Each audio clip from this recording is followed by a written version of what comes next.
Our presenters today are Lori Baker and Amy Clark. Lori Baker is a highly respected supported housing and homeless service expert. Hopefully many of you, Lori spoke a couple years ago at our Transition Summit.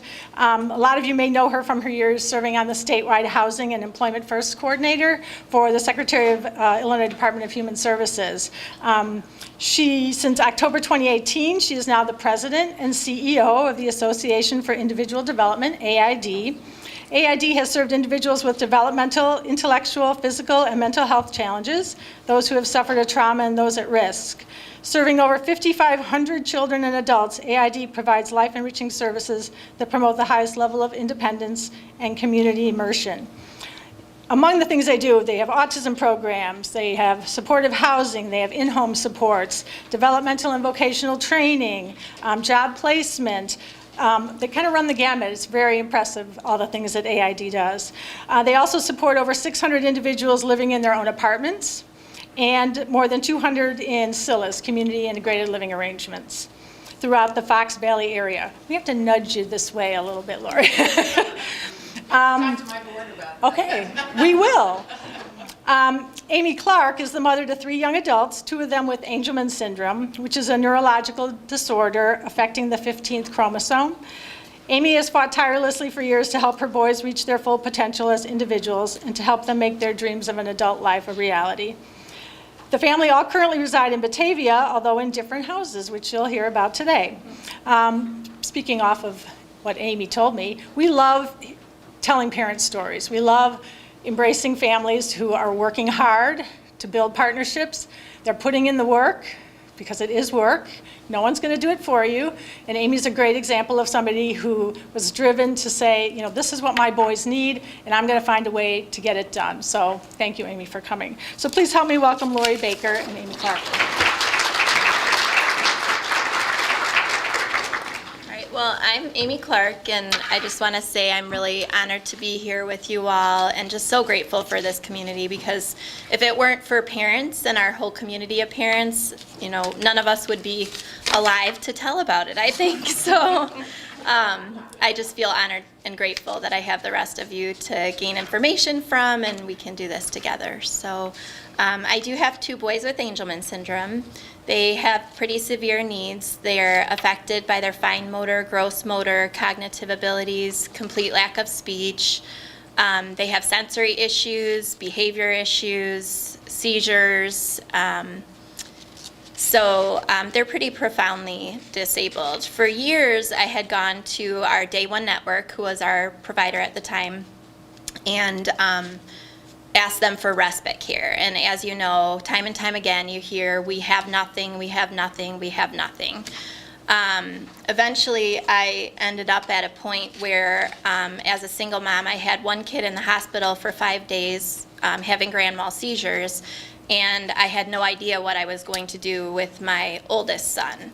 And it posed a tremendous problem. And we did end up making it work. However, on the way back from the hospital, literally on the way back, I thought, I have got to just stop into that Day One Network office, because I'd been making my annual phone calls, but as I said, that only got me so far, which was nowhere. And so I had my son with me, and we were on our way back home from the hospital, and there was a Day One Network office, and I just decided to pull in and say, you know, I'm desperate. I can't do this anymore. There's got to be something else out there. And at that point, when they heard my story, they ended up providing respite care through the home-based waiver. So that's when we started receiving that. At that meeting, they asked me if I would be open to residential for either one of my boys or both of them. And of course, I said yes, that I would like to be on the PUNS list for housing and get that ball rolling if it was possible. It was going to be about 2 more years later after that event happened that my oldest son, Brandon's name was drawn off the PUNS list, and I found out that we qualified for residential housing. So that was pretty exciting and scary all at the same time. But that just really started the ball rolling, because then you have a time clock where you have to figure it out in a certain amount of time. I had spent years going to different seminars and conferences to try to figure out how the system works and how to navigate this. And I guess kind of a side note to the story as well, I had been renting out a home that wasn't too far from where I lived when our family decided to move into a larger house. So we weren't able to sell our first home because of the market being so bad, and I just decided, okay, we're going to rent that out and kind of sit on it because it was a perfect home for my boys once they finally reached that age where they would be living on their own with a care provider. So never in my wildest dreams did I imagine that it would happen as soon as it did for them. But needless to say, that house had been sitting there, and I was hoping that that could be utilized at some point in time. So this actually launched me into just trying to do all the math and figure out, well, how could I get him into that house with the funding through the state?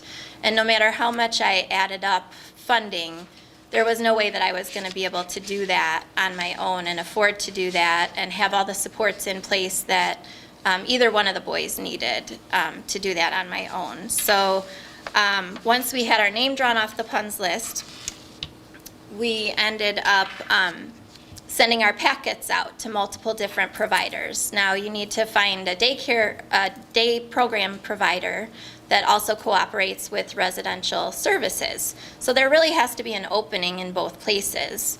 And when we were sending all of our packets out, it seemed like no one was accepting him, or there would be an opening in day programming, but there would be nothing open in residential. And all these places were so far from where I lived, there was no way that we could accept a day program, especially with him. He was going to be aging out of the system, so he was going to be 22 in the next couple years, and I just knew we weren't going to be able to travel far. But we ended up sending our packet to AID, which was pretty close by where we live. It's probably 5 to 10 minutes from our house. And I received information that they didn't have any openings there either. So from what I understand, our packet was sent to them a couple different times. And in the course of that time,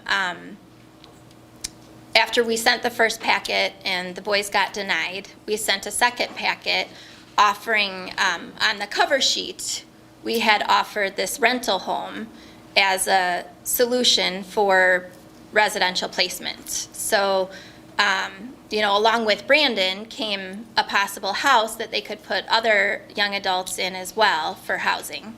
And unfortunately, we were denied again and said, we can't do this, and we don't have openings. So at any rate, we had sent out 24 packets, and every time got denied. Through our social worker, I think it was hard to tell exactly what the follow-up was, because then in the course of all of this, I ended up calling different places and checking up on our packets, and either packets didn't come across their desk or they didn't understand exactly what was needed, because your child looks one way on paper and presents another way in person. So that's when, I'm not sure if everybody's familiar with Laura Fine, if we're all associated with NSSEO, but she really encouraged me to just keep going and keep pursuing AID. And she said, Amy, you really just need to call a meeting with them and get together and, present exactly what you have and what you're looking for. So fortunately for her, for me, she gave me the confidence that I needed to go in, make another phone call, meet with Lori, who graciously agreed to meet with me as a parent. And I was able to go into that meeting, explain Brandon's needs, explain what we had, and I knew I had one shot, so I went in with all the information about the home that we had, exactly what the cost of living would be, what all the utilities were, what the room sizes were, what the house looked like, and we began to troubleshoot with how we could make that work and exactly what was available. So, let's see. Sorry, I think I'm like out of order. But, so I think, I don't know. In sum, I think persistence is the key. We have to be flexible as well. Once AID did agree to partner with us and go through and look at the house, then it became just a whole process of negotiating exactly what that was going to look like and how they were going to find the staff to cover care for the boys. Both of my sons are not in the home together at this time. My oldest son, Brandon, lives with his best friend, Billy, and they're going to be having another young adult move in the next few months. But that's where we're working towards, so. So when Amy originally was reaching out to AID, it was before I became the president and CEO, and we get hundreds of packets all the time for people searching for potential services, and you know, they can be from a variety of areas inside and outside of your service area, because that's kind of how it goes. You send out dozens of packets and see what might be nibbled on by different providers. Before I started at AID in the fall of 2018, several years before, our board had made a decision not to purchase any new properties because, frankly, we lose our shirt on Scylla service, and real estate is really high. It's a challenge to find some place that meets the needs of people, that is, you know, a ranch or, you know, one level that you can make accessible at all. And frankly, when they come on the market, they're like gone, like, you know, and that are affordable, you know, that everyone is looking for in the world, right? They disappear really quickly. So, you know, our board had made that decision, but, and there is a risk for all, I'm being totally honest with everyone, there's a risk from a provider perspective in working with folks that have really intensive needs because of our OIG system, our DSP shortage, the potential for harm to staff or the resident of Scylla. You know, we all have seen things in the paper about situations that, you know, perhaps seem worse sometimes than they really are, because, you know, somehow we think that no bad thing ever happens to anyone with a disability that happens to people without disabilities, right? I mean, the illusion of safety in our world is an illusion, right? Because we can walk into Target or Walmart, right, and not live. We can't ensure the safety of our children at their public schools. So we all, you know, kind of have this illusion that we are 100% safe all the time, and we have that expectation even more for people with a disability that are receiving services from providers. I'm not talking about people that intentionally harm or do bad things to people. I'm talking about, you know, somebody, you know, getting hit by a car, a van that you're riding in being hit by someone else or bumping into something. I mean, you know, this is the world. They're called accidents for a reason. But our system doesn't really take that into account, so it means that most providers are really reluctant to look at a package like Amy is talking about that comes to us for folks that have very high needs and that could have the capability of throwing or hitting or doing other behaviors that, you know, are unsafe for the staff, but has actually worked out really well so far, knock on wood. You know, and then there's also the challenges when you put in a packet with the Division of Developmental Disabilities. I think once we finally came to a decision that we were going to work with Amy and try to, you know, figure out how to make this homework and how many residents would live there and what supports need they had. I know that we submitted the packet initially to the Division of Developmental Disabilities, and they came back and said, here's how much money and services we're going to give you. And we were like, no, that's not enough, and had to continue to negotiate with them back and forth. So it is a process. It's not going to be anything that's, super quick or fast. I'm trying to think, when did we initially meet? Well, it was in the spring, Yeah. winter. Yeah, so we initially met like probably late winter in 2019, right? And took months to work through agreements and packets and back and forth. Our staff went to trainings. We went to special trainings and conferences on Angelman Syndrome and ways to work with folks successfully, so that we could be as prepared as possible to hire the right people and to have the right interventions and supports that were needed. We had lots of discussions. It helped us to have a parent come and say, we have a property that we're willing to lease that we think would be a good fit, because again, my board has told us we're not allowed to go buy anything. So that really helped.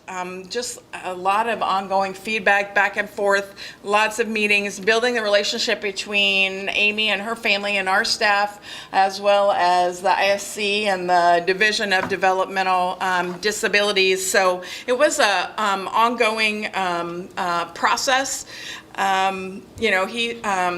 Brandon started at Keeler Center, which is our day services program for people with really high support needs, whether that be medical, physical, behavioral, or a combination of the three.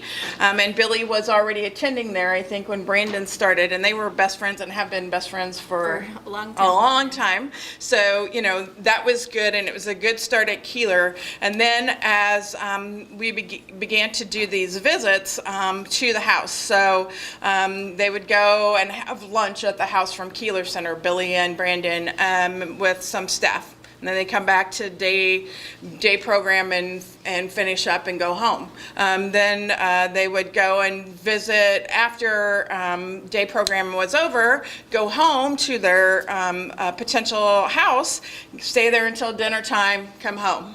It's a very gradual transition process. Yeah, so it was a really gradual transition process. Then they started going and staying after a day program until it was bedtime, and then they'd go back to their parental homes for bedtime. Then they started staying all week long, overnight and through the week, and then still going home on the weekends, because we were still struggling to find all the staff that we needed and have trained to be able to stay for 24/7, 365. And then finally they were able to be fully living in the home and be there 24/7, except for when they go to day programs. And so far it has been really good. I mean, I think better than any of us expected.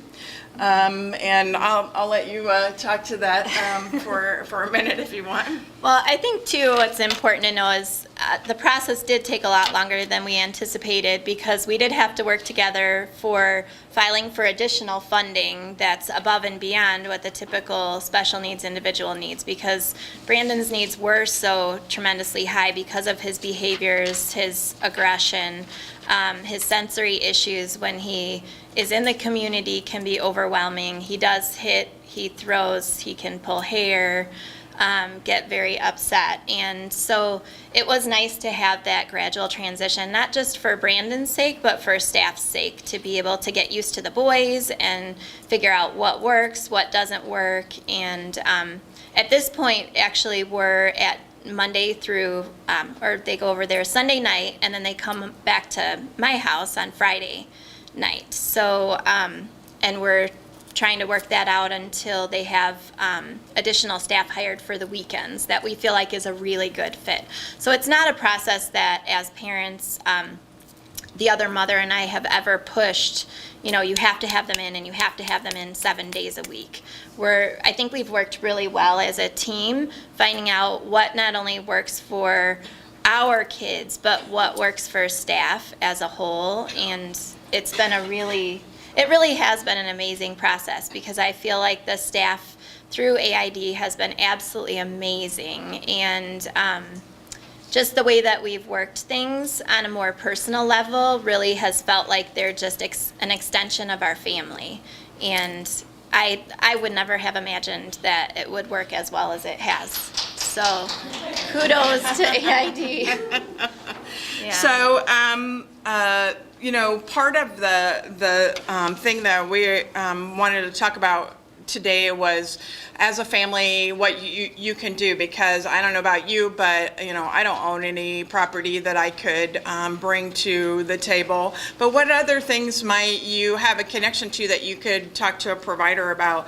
I mean, do you have fundraising connections? Do you have other families that could partner together to do something that you're connected to? Do you know a landlord in the community that would be interested in renting and helping develop a specialized property for a set of residents, right? Do you have ideas about ways that you could do it? I mean, we've all heard all these stories, from families. I mean, there's a story in the paper about the family who lived in a house. They built on in the back like what used to be called the mother-in-law suite, right? And they moved into the mother-in-law suite, and the Scylla is in the family home that is attached in the front and is run just like it. There are people that know a landlord that owns a building that might be interested in renting apartments. One of the things that we do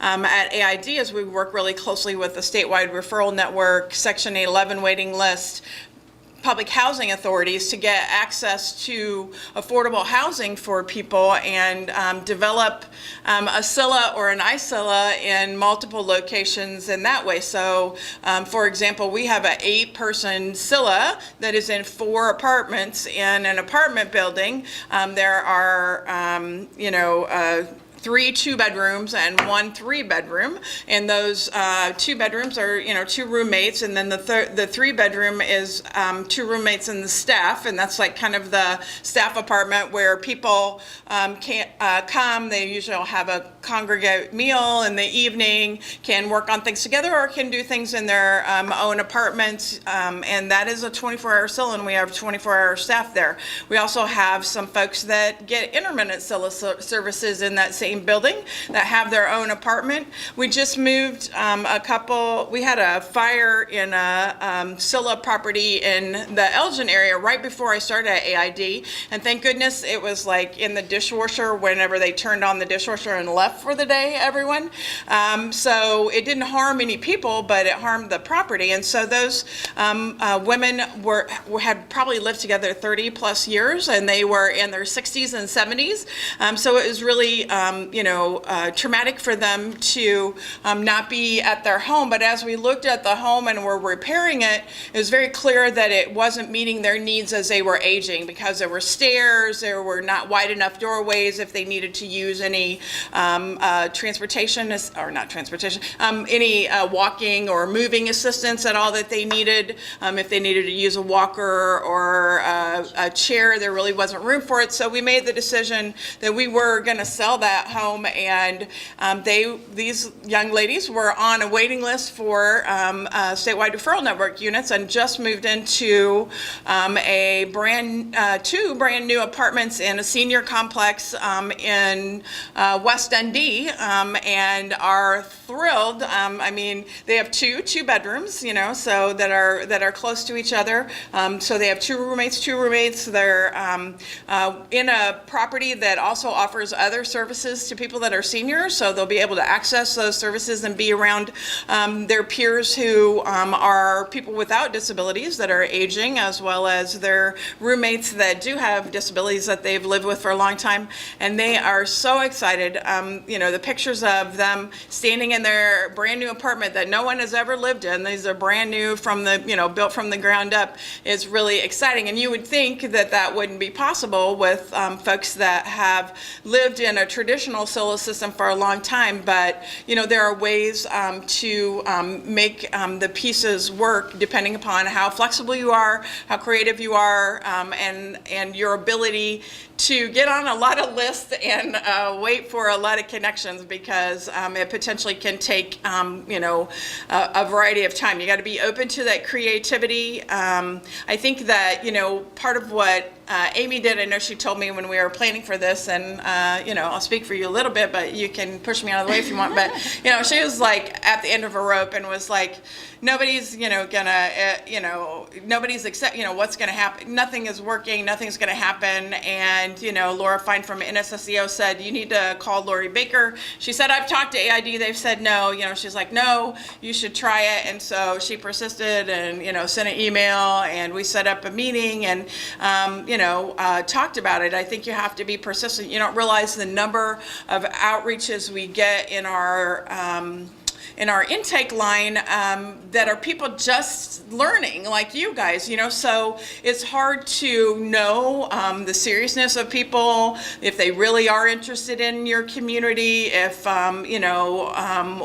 what is happening, should you meet with them, and, I think you have to be persistent and try to go to leadership, the director of programming, the director of residential, the president, the CEO, if you're not getting what you need. It's not jumping over somebody. It's just sometimes sometimes those intake staff are reluctant to go talk to people that are above them. It's not their boss. It's people well above their boss. That they're going to. So people can be scared of that in a larger organization that are staff members. So.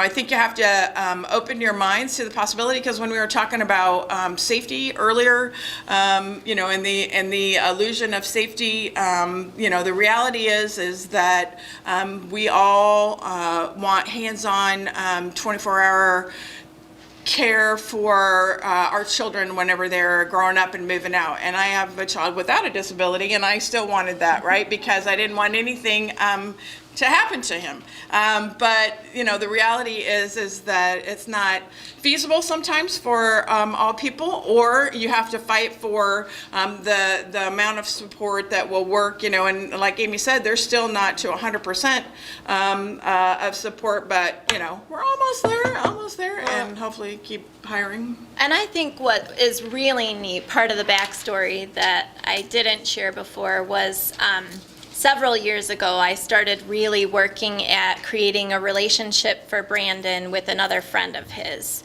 And I started to think, well, what is going to happen with him when he turns 22 and he's, eventually living on his own? Is he going to just be with this whole group of people that he doesn't know, he has nothing in common with? Maybe, they have sensory issues that don't line up, that don't match up. He's going to be miserable wherever he's at. I mean, the worst case scenario is living with people that you just don't get along with or you're not keen on, but what would be better than living with your best friend? So I really, really worked intentionally at creating a relationship for him with this other individual where they both seemed receptive to this relationship. So this mother and I just really worked at having the boys get together a lot, getting a lot of activities together, forming their community together, whether it be activities through church or special rec or Angelman Syndrome walks or fundraisers. We went to the movies with the boys, the same restaurants, but they really became good friends. And I think it was just really neat the way it worked out, because his name was also drawn off the PUNS list about the same, within 2 years of the same time period. And when we were able to come in and talk with AID, I think part of their trepidation was, oh my gosh, where are we going to put this kid where on paper he is violent, he is aggressive, he has sensory issues. Who on earth is he going to get along with? And so when we came in, we were able to say, here's who he's going to get along with, because he already does. And so in a way, part of their job was done, because we were able to put together a house of individuals that we knew was going to work well together. There wasn't going to be that gamble or safety of, are the kids going to be safe together? Are they going to work well together? Is this going to mesh? And so I think in a way they were grateful for that. Yeah. it worked out in both of Yeah. our favors. Yeah, I think that's a good point that I wouldn't have even thought of, but is totally true, because you would be concerned about, putting people together, trying to match make people that could be potential roommates, when one could potentially harm the other if you don't, if they haven't made that connection. Mary, I just what? have a quick question, and if it's too much in the weeds, just ignore it. Okay. So does your son's friend rent from you since you own the house? Yeah, the way that we work it out is that each individual that lives in the home pays their own rent. So they pay, As the owner? well, they actually pay the rent to AID, and then AID sends a rent check to me for the whole amount every month. Right, so It's- this, So- one other quick question. It's, wait a minute, so I just want to make sure that you know, it's SILA funding, so we're using the rate that they receive from their SILA, so they don't have, they have a housing agreement, but they are not retaining their own income and paying the rent. It's the SILA rate that is received that is part of their income. It comes right to AID, and then we pay the rent to the landlord. And when you negotiated with DHS, were you negotiating for intermittent SILA hours? No, we were, it's always been a 24-hour SILA because of the needs of the folks that are being served there. We're negotiating for additional one-on-one supports and more people that would be able to be in the home because of the intensive sensory and potential aggression and other issues, right? Yeah. Yes, ma'am. Is the rent enough to cover the house, or is it, are you like also supporting it? It does make things tight, but like Lori said, you have to be open to fundraisers, and, in my position, I really feel like I didn't have another choice. Like, I couldn't manage this anymore on my own, and, with a little bit lighter load, then I can do the fundraising that I need to do to make the rest of that work and piece together, and, Right. And I think part of the challenge is that it's a two-person home at the moment, so there's only two people paying into the rent, which keeps it tight, because you only get so much money in your SILA rate sheet if you have it for room and board. And there are costs associated with running a SILA for the provider, like being able to, have food and electricity and water and internet and all those things, that are also in that SILA rate sheet. I always do this because it's in the upper right-hand corner of the SILA rate sheet. So this to me means anyway. So it's, I think that makes it a little bit harder. Hopefully when and if we add in, a third person and or your younger son that will eventually potentially age out and move in, then that might help a little bit too with the rent.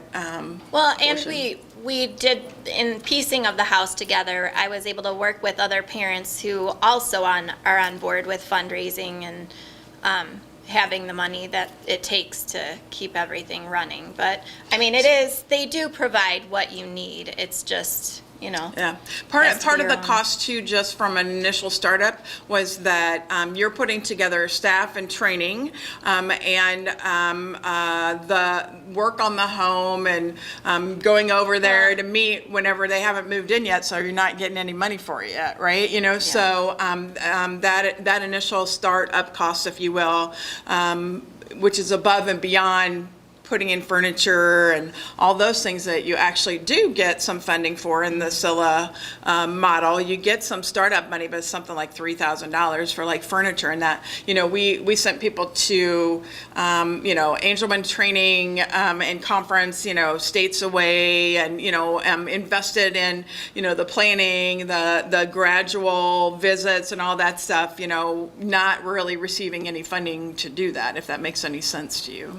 And as a homeowner too, you have to have a certain amount that you're setting aside for, a roof or a furnace or anything else that's gonna go wrong with appliances, and, so that being said, you just hope you're building up enough you gotta make that work. So, In the front row. yeah.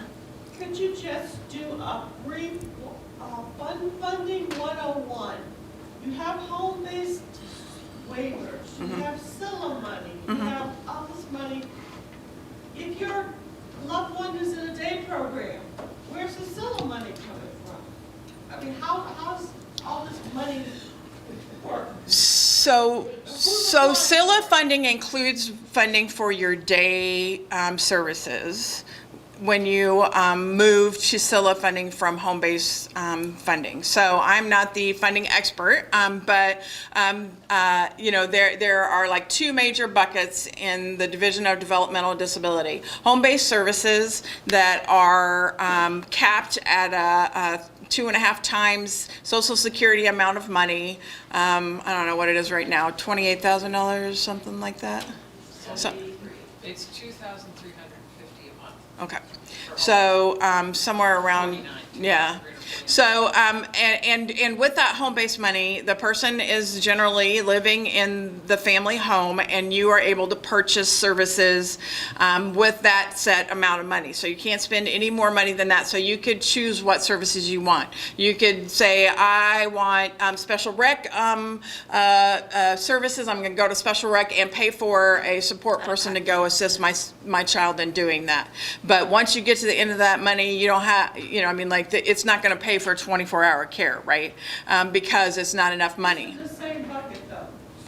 So if you have, for example, your adult loved one in a day program, and you've been waiting on a CILA, that money, CILA money still has to come out of that same bucket.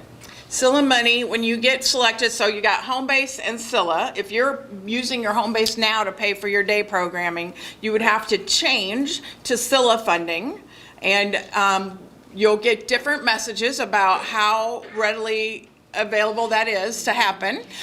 Legally, it is supposed to be able to happen. If you're already receiving Medicaid services, which home-based services are, then you should be able to switch to a higher level of service. But it's not super clear.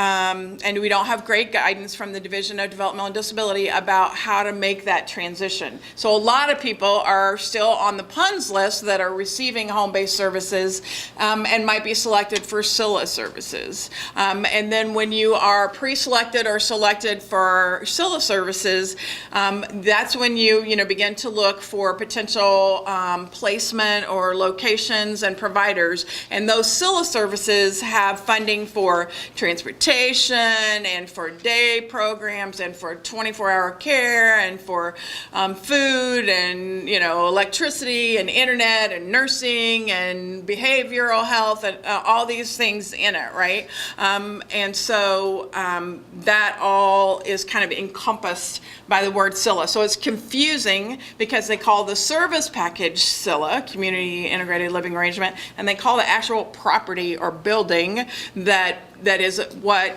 we would all call a group home, group living, group of people that are sharing a home. They call that actual building a CILA too. So it gets really kind of confusing. But if you're selected for CILA services, it will have a package of service funding within it that includes your day programming, etc.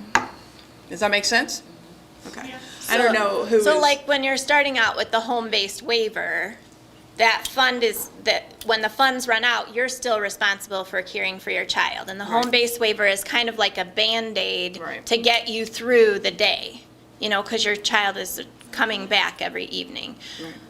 Eventually, you'll get to the point where through the state, you will get your residential funding or your CILA funding through the PUNS list. Do you So- have to apply for it, especially, I go to Cleveland and say, I want to apply for CILA funding, even though I have this home-based waiver. You have to make sure through the Illinois provider, which is Illinois Service, Inc., that your name is on the list through the state. So for- you might have a different ISC. So CIU. Oh, Okay. CIU. So Okay. so the Independent Service Coordination Entity is the entity responsible for putting you on the PUNS waiting list, for doing those updates that Amy talked about, the updates to the list every year where she felt like she didn't get anything. She just was like, hey, and they just said, okay, you're still on the list. Right. So the ISC does that. They're also who you could talk to about if you already have home-based services and are receiving that funding, about the need to the desire and need to go to a higher level of service, so SILA service. So you can talk to them about that. I don't know what they will say, because again, the Division of Developmental Disabilities hasn't put out good support for how to do that, how to ask for that. But at the minimum, you want them, if you're interested in residential, if you're interested in somewhere for your child to live outside of your home, you need to get them on the PUNS list for SILA services. Kish, I don't know. I just want to make sure I have the family tree here. Brandon and Billy live in your home, your rental home? Okay, and then your younger son lives, how old is your younger son? He will be 18 next month, so he's still living at home, and the next step to the process is figuring out where we can place him and Okay. how we can figure out how to recreate the wheel for him. So when you had this home, when you were making it into a SILA, what was the process like to get it approved? Or like we learned at a conference yesterday, we're putting a lot of focus on exit signs and not, the supports and whatnot that it takes, or the people that are in the house. So how easy was it to get that approved? I've heard that. It was, it's because it's a two-person, non-agency controlled, we don't own it.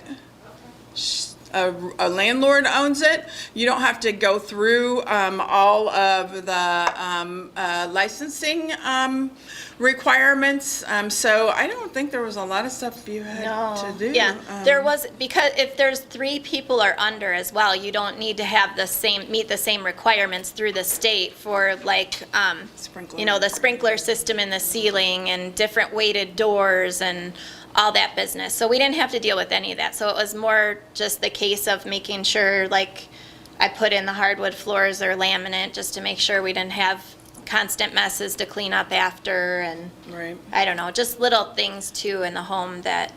So that's would one of make the it other joys livable. of this, because it's not agency controlled and because it's small, there are, less hoops to jump through, which makes it more home-like, I think, because you don't have to have, I don't know about you guys, but I don't have sprinklers in my house, but I was going to show you all some more pictures.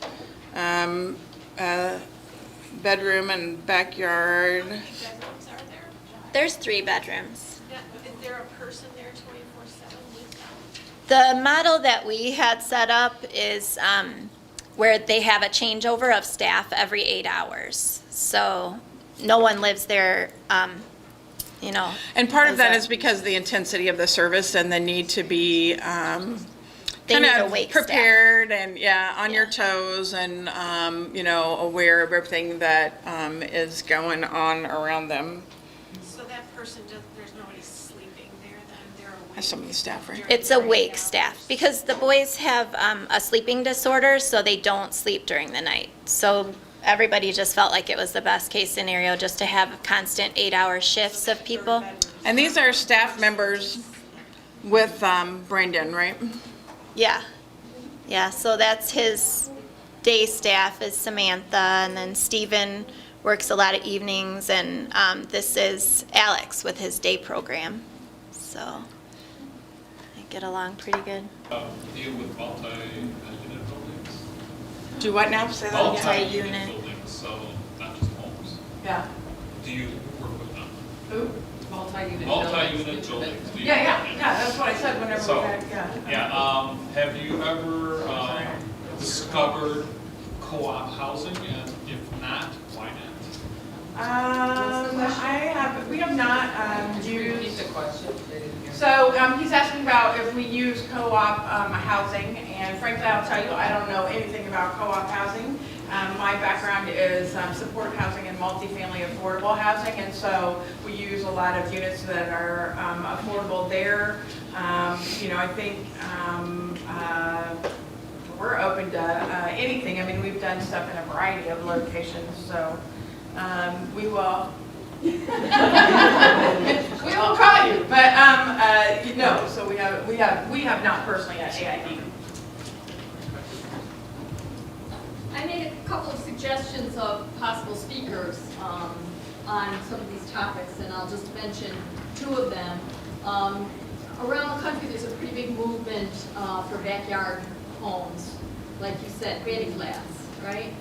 So the city of Chicago, you know, and in most cases, they're not legal, but they're starting to become legal. And Evanston is one of the first communities around here that is allowing, in residential districts, the building of small houses in the backyard. And many of the calls, the name of it, it's called the Evanston Development Co-op, if you want to look them up. It's info@evanston.coop. They're getting a lot of calls from families who have children with disabilities with the idea that the parents are going to build either an addition or something separate and then create this kind of shared arrangement that you know, so beautifully done. And I think there are a lot of family groups that are out there now trying to figure out something. So one of the things that's been so frustrating to me is that I have in my own community, we're going down this road now, affordable housing. We have families, you know, the development director said lots of people are coming and telling me they have a kid with a disability and they don't know what's going to happen. So, you know, I think a lot of communities are thinking about these things, but I know for a fact that there are houses in our community that are very quirky, unusual houses that could accommodate, you know, 4, 5, 6, you know, nice layout, and there's no way to connect these families. You know, maybe they have a couple of friends or 2 siblings and a friend. Yeah. And so The only people that I know that do marriages like that or work with groups that actually probably are already kind of together as Avenues to Independence in Evanston, which usually will do, that does some support of groups to have families come together and say, you know, we 5 families, we 12 families, we whatever are interested in an apartment building or whatever, and figure out ways to look at all their connections and be able to make something happen, but they can't do it for free, so people have to, you know, purchase some of that support. Independent Futures? Yeah, Center for Independent Futures. That's it, that's right, sorry, I said the wrong name. Sorry. Along those lines, you were talking about your silos in an apartment building, that you were able to get some apartment units and set up these silos.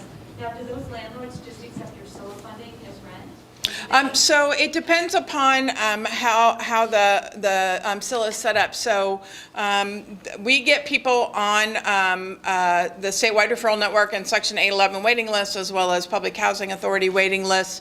And if they get the rent that they ask for, right? You know, and so whatever is so they could be accessing a rental subsidy that allows them to pay a lesser amount, you know, right? And the subsidy pays the difference, or most of the homes, so sometimes we have people that retain their own income, and we just help with budgetary things, and they pay 30% of the rent, and the rental subsidy pays the difference to the landlord. You know, the landlord's not aware of, you know, like their financial, like whether it's SILA, they don't care how they're getting paid the rent. And they're affordable housing developments, which is why we work with affordable housing developments, because their rents are reduced because they're affordable, so. Not all of them have vouchers, right? Not all of them have vouchers, but they all have affordable rents. So if you want me to get into affordable housing 101, it's super complicated, but we can have a discussion.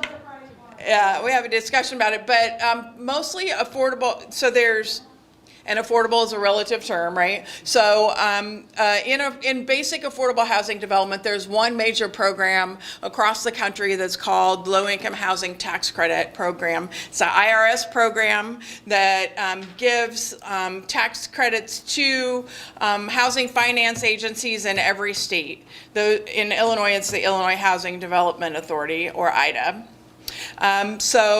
Those tax credits come to the Illinois Housing Development Authority. They put out an application, and affordable housing developers submit an application to be able to apply for those funds. If they receive the award, they sell the tax credits, and that's where they get the money to build the property. Because they are able to get that money in that way, they can have lower rents and are required to have lower rents than a traditional, non-affordable housing developer, just a housing developer that's doing it to, fair market rent or higher, right? Luxury apartments, other things. Those rents can be a couple of levels. So there can be 50% of area median income rent, 60% of area median income rent, and almost every award from IDA anymore is required to have statewide referral network units in it, and those are at 30% of area median income rent. Those are flat rents for the size of the unit in the community area where it is, that are supposed to be affordable to 30% AMI, 50% AMI, 60% AMI persons. As you know, 30% of area median income rent is not where most people with disabilities are at. If you get just a flat Social Security disability, you're somewhere between 16 and 19% of area median income, depending upon where you live. That's where rental subsidies, and oftentimes these affordable housing developers seek to bring in rental subsidies that can go on these statewide referral network units to make them even more affordable for very low income persons. Because a 30% AMI rent is going to be a stretch for somebody who's making 17% of area median income. So that's the two different kinds of affordability. There's affordability of the building and the property, right, which still requires a lower rent. And then there's the a rental subsidy that can be used. There are several different types, but there are rental subsidies that a person has to be income eligible for. You have to be income eligible for these too, but is more based on a sliding scale of what somebody can pay based on their specific income. Does that make? No, I understand it. But so when you have a SILA there, I guess I'm just trying to figure out how does that SILA fit into that affordable housing? That's what I was mentioning about. So they just pay rent, just like, so we either pay it out of the SILA rate, or if a person had, we have. You have different. Yeah, it just depends upon if the person if the person is retaining their own income and is paying their bills, and we're just helping with management, then the person would pay their portion, and we would assist them in doing that to the landlord. The rental subsidy would pay the difference. If we're paying out of the SILA rate for room and board, we're going to pay the rent to the landlord out of everybody's rate that lives in the property. It's based on the SILA rate sheet. So we are going to take the example where we have 8 persons that are living in 4 units in a larger affordable housing apartment building. They have maybe a 50% area median income rent or a 30% area median income rent, because some people with a developmental disability are able to draw on their parents' Social Security and have a higher Social Security rate, so it can be above 30% sometimes. We're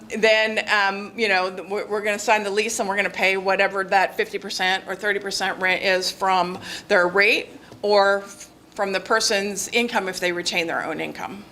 Okay, so for just a second. I want to just circle, housing is, we could talk for 20 hours, 20 days, 20 meetings about living for housing. I just want to circle back a little bit to what the core of this presentation is, and that is separating provider servicing, providing the services within the home, whether it's 24/7 or intermittent or whatever it looks like, and family somehow owning a property, or could be renting, or whatever, separate where the provider does not own that property. So if we can circle back a little bit to that, I just want to make sure people who came, because that was the topic, get those questions answered, and if we exhaust that topic, we can certainly move on to some other ones. But can I ask a question about SILA in general? My concern with SILA is that because finances of our state, we are not providing adequate pay for people providing services in CILAs. It makes it hard to attract good people, it makes it hard to retain good people. Is there anything about this model that gives you more flexibility in terms of paying people more? Or could it be done outside of the CILA model using home-based in some way to pay people what they deserve to be paid? I would say no, there's really not anything. I mean, and if we look at the shortage of staff people, that's across the board for any, and if there's like 300,000 jobs available, 150,000 people looking for jobs, we have a mismatch. We have continued aging of persons that need support, you know, yada, yada, yada. You guys are all aware of this. So there is not anything inherent within this model that allows us to pay more. I mean, we work on our pay scale. We pay more than what the state gives us in the first place. You know, and relatively speaking, you know, we have to figure out, you know, continued ways and, you know, to engage people and use technology and do lots of things that we don't do really well, I think, at this point in the state of Illinois to enhance and improve the delivery of service that may not be with people, but that can be with people even at a remote location sometimes or whatever. I mean, that's all stuff. And we actually just took a 4-person CILA, which was 4 people living in their own apartment. Each individual had their own apartment in an apartment building that we used to have 24-hour staff at. Those folks and their families believed they didn't need that extreme level of care. In fact, the staff slept overnight. They weren't required to be awake overnight. So we just took that down to an intermittent CILA for each individual and are using night owl remote support for overnight support and have people close enough. You know, we have to be able to respond within 15 minutes to the location in case something happens, but you're able to speak. We will, you know, I'm saying never, I'll knock on wood, we will never personally at AID, as long as I'm there, have cameras in the home because I believe that's an invasion of people's privacy and it's not normal. But we will have remote supports all day long if we can to help support people, even if it's just a higher level of support when staff are there too, with the idea of having sensors, doors, windows, the ability to speak to someone if something happens at a strange, you know, if at 11:30 a window opens that normally wouldn't be open, you know, we can say, hey, Bill, what's up? You know, is everything okay? Do you need anything? You know, and you can get, they can talk back and forth. And I think we'll see how this goes. But, you know, I think we have to get to this level of using technology to its highest level in order to then shift money to the folks that really need you know, a higher level of personal care. But this model does not inherently give you anything. It just is more normal, if you will. You know, I don't know about you guys, but I had roommates for a long time. When I got divorced and was a single mom, I had another single mom and her daughter as a roommate along with me and my son because we couldn't afford, you know, to live on our own. So, I mean, I think this is not, you know, untoward, and having people, you know, in a variety of apartments within a larger complex is, you know, has proven to be pretty good for many of the people that we serve, whether there's 24-hour staff there or whether there's, you know, intermittent staff there.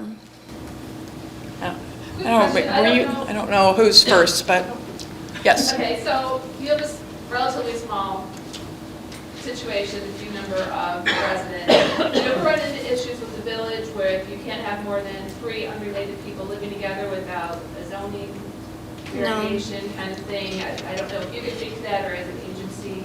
And is it vary among different villages? How do you get around that? Well, I think when I did buy the house, I made sure that it was zoned, like we were able to rent the home out. And beyond that, there were no requirements or nothing with the city. That's like a different thing. That's like the village saying you can't have more than X number of unrelated adults living in a residence. Right. No, we But didn't.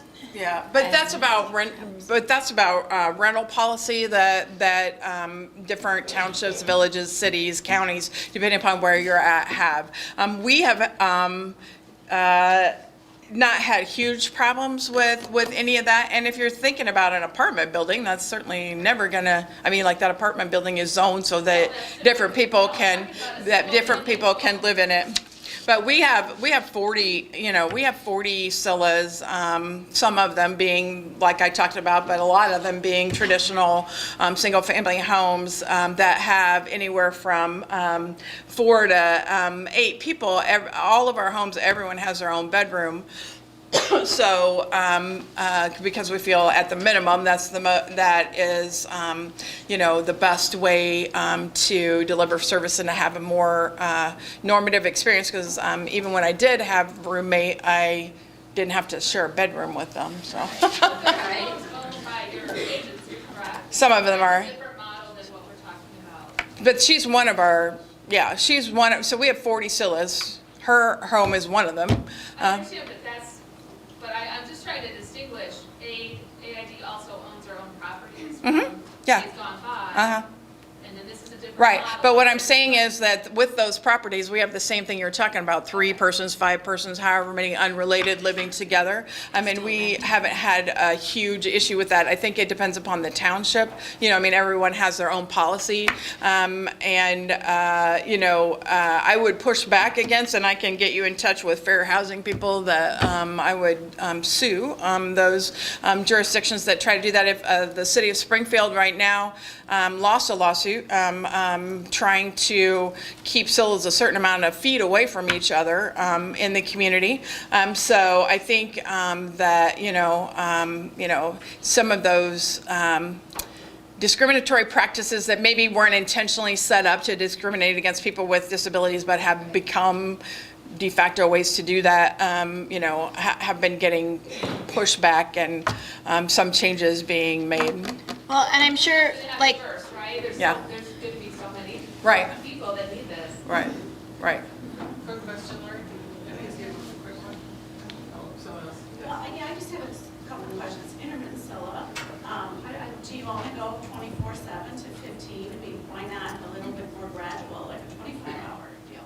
We will deliver whatever service a person needs that we get approved for. The issue is that the division doesn't approve readily more than 15 hours for intermittent SILA. There was a informational bulletin that has been out for probably 5+ years now, because it came out when I was at the state, because people thought that intermittent SILA was a threshold of 15 hours, and the division came out and said it's a base of 15 hours and you can add more hours. But we don't find that readily approved by the division, and you have to fight through that. So we do have a handful of people that are receiving intermittent SILA that get 20 hours a week, and I do know of other locations where across the state where people have gotten significantly more hours, 50, 60 hours a week, but basically you have to really work with your ISC, your provider agency, and kind of really push through at this point, because there's not a real standard practice for how that works. The other issue with that is that if we continue with that model of paying by the hour, it'll very quickly get too expensive. So we have to figure out, and we've been pushing on the provider side for us to figure out and propose to the state a way to deliver less than 24-hour a day service with some kind of rate, whether it's like a graduate, whether it's 0 to or 1 to 15 hours, this much money, 16 to, and have some kind of tiered process, I think is what we'll probably get to, but we're trying to work on putting that together and proposing it to the state as a way to try to ensure that people get their own, because we don't want a handful of people to be able to end up being in less than 24-hour, but more than 15-hour, and then no one else have the opportunity to move out at all, right? So. And what happens, can you say what happens with they're employed and they have wages when they take a SILA placement or an intermittent SILA? What happens with their wages? So it depends upon the type of placement that they get, but they get the first, I don't know, it's really a disincentive, and that's another thing we're trying to work on, encouraging the state. And you get the first $50 without any, and then you get dollar for dollar, you know, every dollar that you make, we get $1 supposedly. You're turning over your wages. Basically, most people. So they're paying. So this is another thing that I think is totally, you know, unfair and possibly illegal, but nobody's done anything about it. But is the idea that we get all of your Social Security except for $60, and then we're going to take all your wage. I mean, like. We're requiring people to almost pay 100% of their wages for their housing. So this is not my rules. I just want to be clear about that. These are state rules, you know, and there are places that have chosen not to take any of the wages. We try not to dun people, but the state gives you less money when the person is working. So then we can't make it break even, you know, without having them give. So they pull back how much, they keep more of the Social Security themselves at the state level somewhere. I don't know where it goes, you know, but if the person is working, because we're supposed to take some of those, you know, they're paying their own portion, if you will. But to me, I mean, 50% of your income is ridiculous, but. So your intermittent solar package does include rent, and what you were saying is in a home anyway, a solar home anyway, which is food, electricity, et cetera, and then just a lower amount of services and no day program. So I'm just confirming. Yeah. Figure out what's- Yeah, so intermittent SILA, you know, is a lot less service, you know, than 24-hour SILA is. So we, you know, do ours based on, we do have people in intermittent SILA that come and participate in day programming or work. A lot of people work that use our intermittent SILA program. We have somewhere between 48 and 52 people that are in intermittent SILA, and our SILA staff kind of, you know, rotates through. They have different times that they might have scheduled with them. They might need more assistance at dinner time, or they might need assistance going to the doctor's office, whatever those pieces are. And we do have people that participate in other programs from there, especially they can get DRS, you know, employment services, you know, but that's a challenge too in the way that we have the system set up. So if you had more of a tiered funding level, you know, you could maybe offer some more daytime activities if people aren't engaged in something else that doesn't cost money to participate in, right? But they do get, but the agents, or through their package, solar package, they do get food, a home to live in. For 24-hour SILA, yeah. So in. So intermittent SILA, the way we generally run it is not the same as a 24-hour SILA. So we generally, unless the person really can't at all, we have the person retain their own income. We help them, you know, as a service, pay their bills and budget and buy the things that they need, but we're not getting the same types of rate to take care of their 24-hour care, because we're not responsible for their 24-hour care, even though if something happened to them in those 24 hours, we would be in trouble, even though we don't get the funding to, you know, have peepers on them for 24 hours a day. So does that make sense? Okay. I was wondering what you might say to, I can't hear. Two families, their kids get along, they're around 20, the parents are open to maybe, you know, buying property for the boys, and they have Social Security, they have Medicaid, they can hold down a little job, they can't drive. I'm just curious. But they haven't been selected for service yet? No. Okay. They have lots of courses, they got all those others. Right. You know, do those families who are open to buying a house?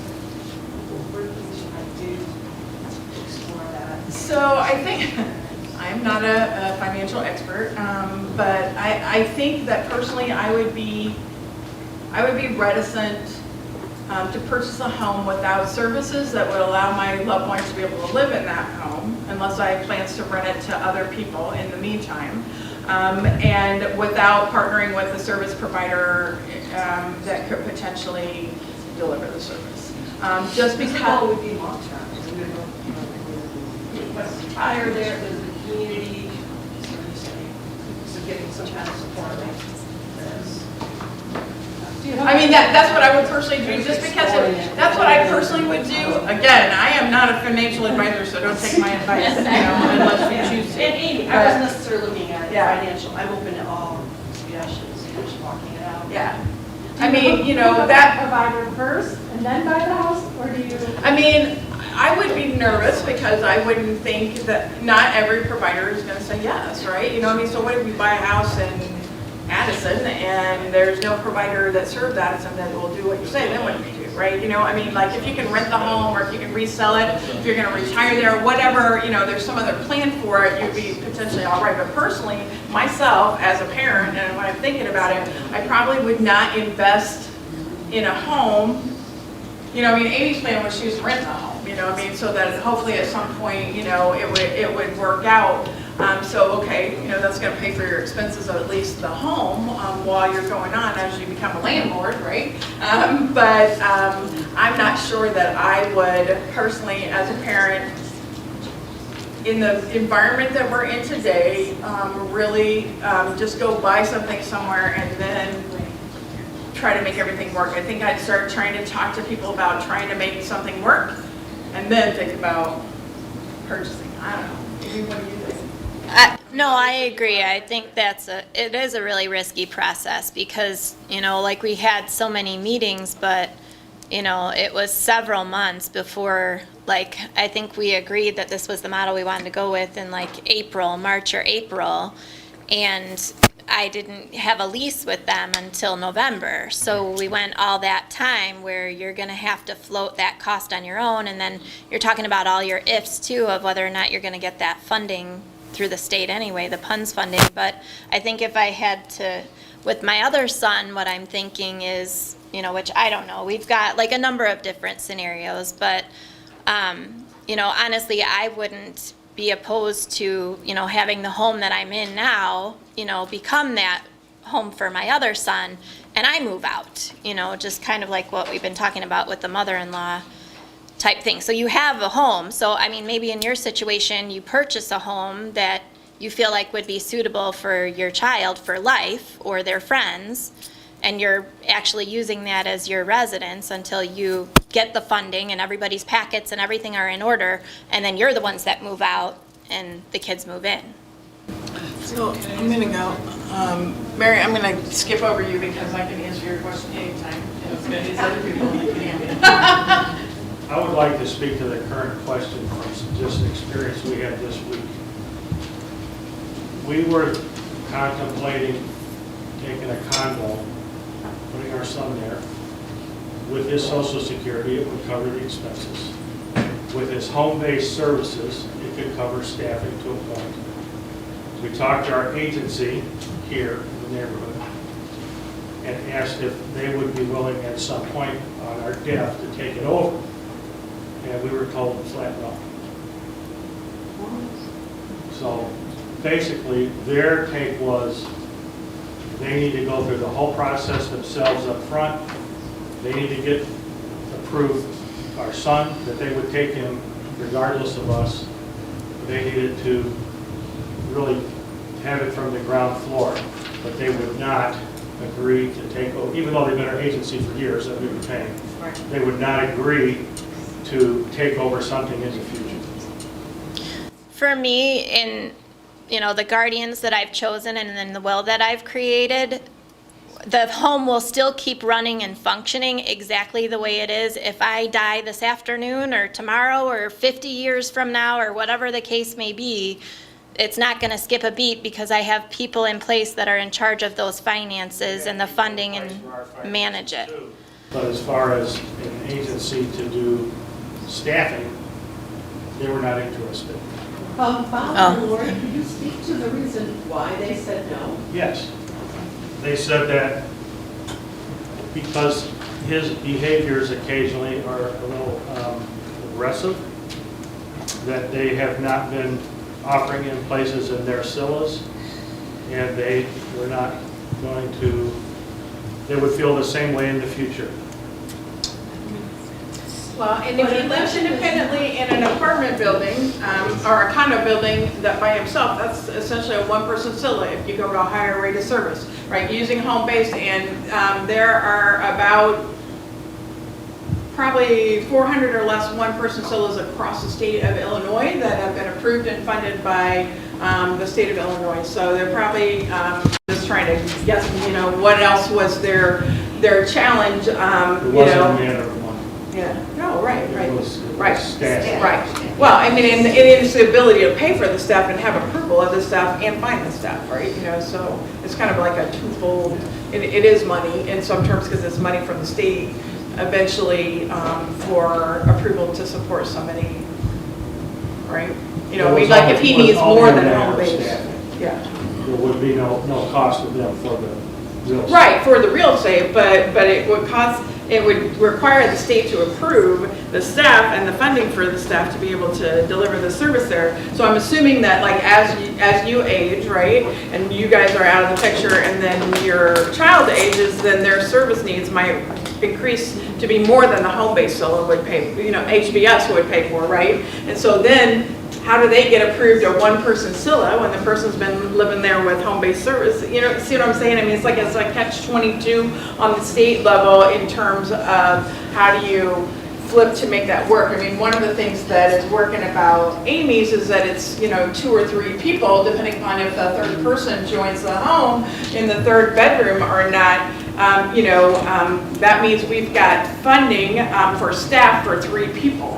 So we're able to support all them, but getting the state to approve a one-person CILA, if it ever needs to come to that, is really hard, and they can't probably couldn't bank on that ahead of time. I'm just speaking for what we would think about when we looked at it, so that it essentially is about money because it's about will you be able to have the money to support the needs of the person that is there. Will you have the money approved from the state to purchase the staff, and will you be able to find the staff to work with a person that might have higher support needs or have some challenges that not your typical 19-year-old DSP is going to be able to. And I mean, support. in preparation for that, is that something you would recommend, like the SST get involved with, so that?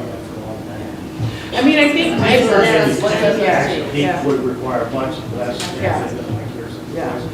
He can do all that. What is SST? I mean, SST is Support Services Team. It's a team that works with folks that are having some high behavioral needs that are not being successful in their setting, that's supposed to come in and help you as a provider, support, you know, do a plan, support that person, et cetera. Just getting back to the separating of the housing, what's your supportive housing model look like?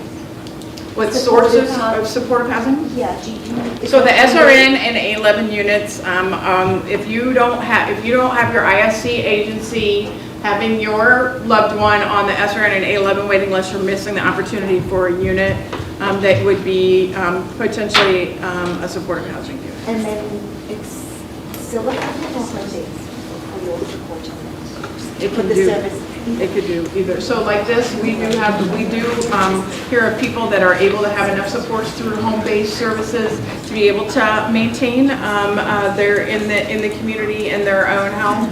And then we hear of people that have intermittent CILA hours. You know, I mean, just it's based on the needs of your loved one and how much support and how much they're going to be able to do. And oftentimes, parents are really. I always think it's really cool because parents are often really surprised at the level of skill that your child has, because I'm 53 years old and my mother will still cut my meat for me if I ask her to.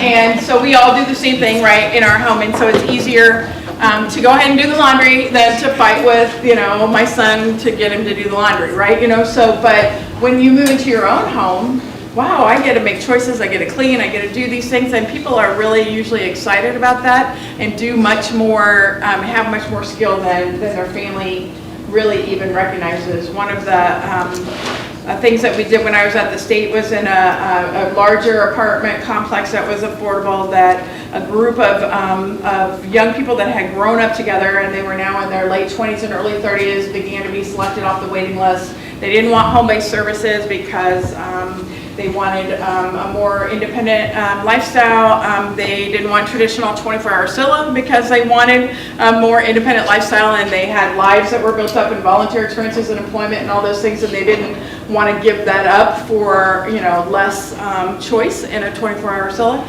So they waited and waited, and they worked, and they talked to providers, and they interviewed providers. They did this for like 2 years.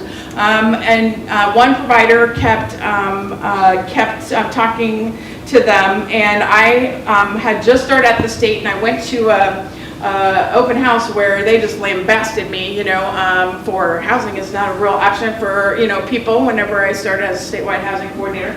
They started talking about this property that would be really cool, that was under construction, that would be really great for them. And I knew that that property, once they started talking about it, had statewide referral network units in it. So we said, you know, let's see what we can make work here. Those folks have been there for 4 years now. All of them are still there. There are people that have 50, 60 hours a week. There are people that have 15 hours a week because they have a mix of needs. They're able to share some of their service because they have been best friends for since they were literally in school together, kindergarten. So if one person, you know, if they're going to go to the store, they don't need to have one staff person with each one of the 6 people that live there. Individually go with, you know what I mean? They can go on a, you know, we're going to go to the grocery store, we're going to go to Walgreens, we're going to go wherever. The majority of them work. Run, work out. They watch the Blues on the big TV downstairs in the great room. You know, they watch baseball. They love all these things. They're all my friends on Facebook. I watch them, you know, all the time.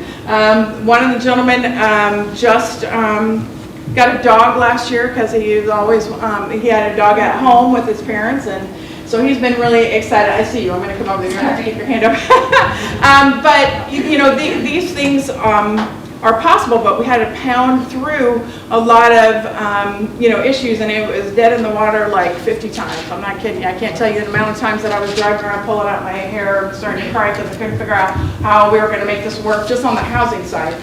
So it's not easy, but if you know, have a dream for something different, if your child has a dream to be like their peers and live in their community like all of us, I don't know about you guys, but when I was 30, I didn't want to be living with my mom. I did, actually, believe it or not, but you know, it was not my dream, right? You know, I mean, like, everybody wants to be independent, so we have to get to where we're comfortable, and they had to get to where they were comfortable with, you know, what their child did. And you know, there's a video about this place, and you know, one of the moms was staying with her daughter overnight through the week. And then on the weekend, she would take her home to her you know, birth home. And then she was driving back one Sunday night, and her daughter said, "Mom, I'm okay."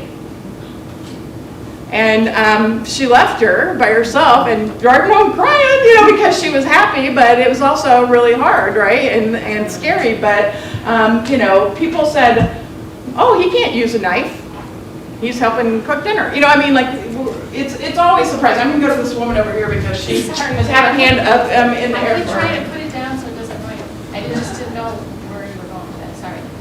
So could you tell me the difference between a one-to-one in-home Scylla, which is one of the options for someone who can't attend the program, versus an intermittent Scylla? Are they one and the same? No, they're not the same. So intermittent Scylla has usually about 15 hours on average of service per week to support the person in their own home.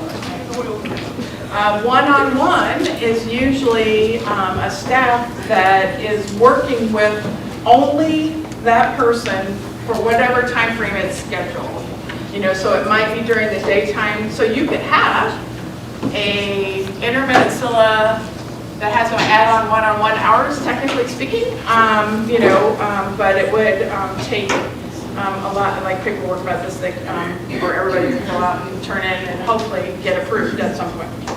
So it's different than what you said is the one-person Scylla, because that's when you give her regular house service as well. So when you get the one-to-one, it's basically just kind of like a space service. Yeah, right. It's more personalized learning and things like that versus And it's generally given to people that, might need some more, eyeball, connection and support in more of a group setting. One-on-one usually is, if that makes sense, one-on-one thing. Lori's willing to stay a few minutes, that's fine. I just want to make a couple points. First, based on the conversations, I will promise next year's Friday forum schedule to do a forum on the statewide referral network and how A11 housing and all that kind of stuff works. It's kind of sort of separate, but not always separate from the topic we've been talking about today. But clearly there's a lot of interest, so I promise to do that. Second is, Lori is not typical of providers. And I want to make that clear. We were talking, Mary and I were talking back there. She's a trailblazer. What she does in her organization is incredible. And what we hope as families, and what I mean, my staff. Well, everyone. I don't do the work. Under your leadership, however, because she's doing creative things that other people are not doing. And what I hope is, since we all don't live in her area and she's not going to be able to serve all of our kids, is that we learn from what she's doing, that you create a strong partnership with whatever provider you're interested in working in, and nudge them forward on trying something new with you. You have to be the great partner that Amy is to your provider. They're not going to do it for you, but take what you learn, the creative things that other people are doing, and try to mold them and lead the way. It's not going to be easy, I can guarantee you, but if you have a good relationship and they trust you and you're going to do your share of the work, you're that much further ahead, and maybe they'll try it with you. I mean, all you can do is try it. But I want to applaud you for what you've done, not only when you were in the state, but the work she's done on the state level and with AID is incredible, and I hope we can give her a round of applause.